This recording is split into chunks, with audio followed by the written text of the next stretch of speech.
من 2021 حتى اليوم فقد المغرب أكبر نجوم أعمدة الفن الأصيل، ممثلين وفنانين طبعوا ذاكرتنا وكبرنا معهم. في هذا الفيديو كنستحضروا أجمل صور هاد الفنانين قبل الرحيل ديالو. عزيزي الفضيلي، الراجل اللي دار من نشرة الطقس فن وخلى شخصية بائس الديس في صورة عائلية راسخة في بالنا. ولد سنة 1934 وعطى الفن المغربي عقود من العطاء الصادق. توفى 19 نوفمبر 2021 بعمر 87 عام.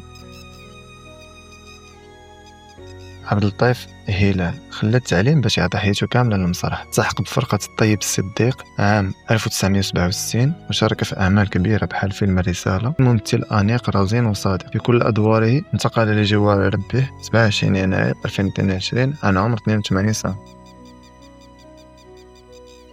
عبد الرحيم الصمادي ممثل اللي عارفينه بالخجول، لقب كيوصف إنسان قبل ما يكون كيوصف فنان. برع في أعمال بحال ولد الدرب وحميمو، وخلى في كل دور أداه بصمة إنسانية ما تتمحاش. توفي 7 ماي 2022 عن عمر 40 سنة.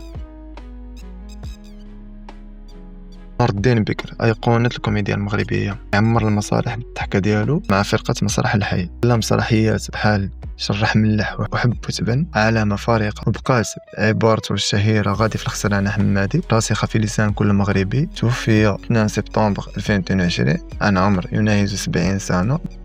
عبد الرحيم التونسي خلق شخصية عبد الرؤوف وضحك بها أجيال وأجيال من المغاربة. مسيرة فنية فاقت 6 عقود، وفاز بلقب أحسن فنان كوميدي مغربي في القرن العشرين. كرموه في مهرجان مراكش. الوفاة ديالو 2 يناير 2023 عن عمر 86 سنة. با عزيزي والاسم الأصلي ديالو مجمع وجود، سماو المغاربة بهذا الاسم لأنه كان قريب وعزيز عليهم. فنان أصيل دخل عالم المسرح في الستينات وبقى فيه حتى آخر أيام ديالو. توفي 3 يناير 2024 عن عمر 84 سنة بعد معاناة مع مرض فقر الدم. محمد الخليفي من رواد الجيل الأول للمسرح المغربي، أسس فرقة الفنانين المتحدين وقدم أول مسلسل بوليسي مغربي عام 1962، ووصل لقلوب الملايين بشخصية الحاج قدور في لاله فاطمة. توفي 21 ديسمبر 2024 في عمر 87 عام. مصطفى الدسوقي 4 عقود من الضحك الصادق والعطاء الحقيقي. أبدع في مسلسل 66 وعائلة سي مربوح، وخلى بصمة كوميدية ما تنساش. في عام 2017 ضربته صدمة وفاة مراته وولده واختار الصمت والابتعاد. توفي 6 يوليو 2024 عن عمر 82 سنة. عبد القادر موطاع من بيع الخضر في درب السلطان لشاشات العالم. شارك في فيلم وشمة الفائز بجائزة دولية سنة 1970. في آخر حياته فقد البصر لكن ما فقدش الروح الفنية. انتقل لجوار الله 21 أكتوبر 2025 عن عمر 85 سنة. محمد الشوبي ممثل مثقف وجريء، أعطى كل شيء للفن المغربي بأداء صادق وحضور ما كانش بحاله. تكون في المعهد العالي للفن المسرحي، كان كيآمن بهذا الميدان وكيدافع على حقوق الفنانين بلا تردد. غادرنا في 2 ماي 2025 عن عمر 62 سنة. عبد الهادي بالخياط صوت كيمثل روح المغرب في أجمل تجلياتها.